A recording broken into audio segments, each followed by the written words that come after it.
I hope you enjoyed the first 10 videos of my Modern Jazz Line video series. We discussed the 2-5-1 in these first 10 videos, and now we're going to do something a little bit different with the 2-5-1 progression by introducing a very common substitution on the 5 chord. This substitution is called the tritone substitution, and it's very common and used by almost all jazz musicians. Before I start releasing these videos though, I thought it'd be important to do just a simple introduction to the tritone substitution and give you some very basic background knowledge on how it works so you can start implementing it in your own practice routines. So the first thing we have to look at is how thirds and sevenths work within the basic 2-5-1 progression. So let's start out in the key of C doing a 2-5-1, which will be D minor 7 to G7 to C major 7. In my left hand I'm going to play roots, and in my right hand I'm going to play thirds and sevenths. So we'll start on D minor 7. Here's our root, third, seventh. Then we're going to resolve this to G7. Only one note's going to move in my right hand. Root, seventh, third. Then we're going to resolve to C major 7. Only one note's going to move in my right hand again. Okay, and then we end on root, third, seventh.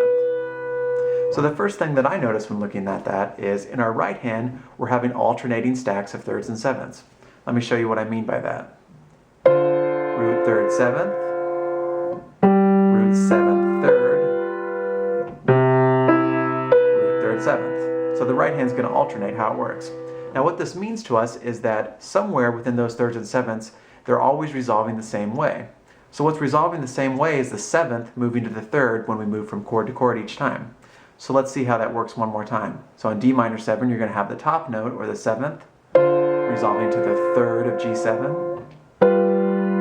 Now our seventh is in our thumb in the G7 chord, and it's also going to resolve to the third of our next chord, C major 7.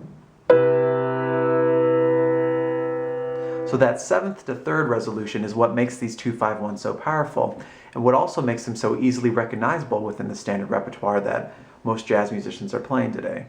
So oftentimes the jazz musician will substitute the 5 chord from the 2-5-1 progression for a dominant chord a tritone away from the root of the original chord. A tritone is a minor fifth, which you could think of as a perfect fifth minus a half step, or you could think of it as 6 half steps away from the root of the chord. So 1, 2, 3, 4, 5, 6. So if we were going to substitute a tritone away, a dominant chord, a tritone away from our root of G7, we would be using a D flat.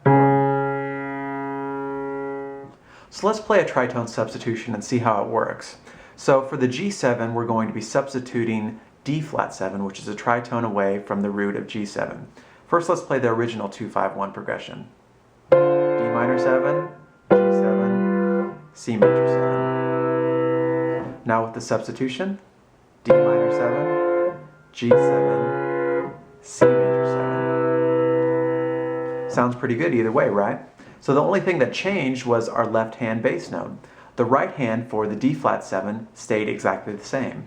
And that's because it shares the same guide tones, the third and seventh, with the G7. So even though our third of D flat 7 is actually what ends up resolving to the major third of C major 7, it actually functions in exactly the same way, and we're going to hear it exactly the same way.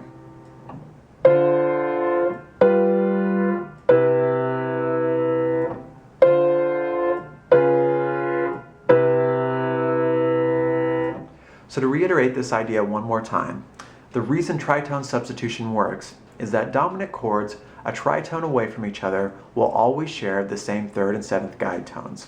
So they function the same way within a 2-5-1 progression, or anything functioning like a 2-5. You can try implementing this substitution in the standards you're working on at home, but don't worry too much if you're having trouble with it. We'll cover it thoroughly in the lessons to follow. Thanks for watching, and please let me know if you have any questions about the tritone substitution.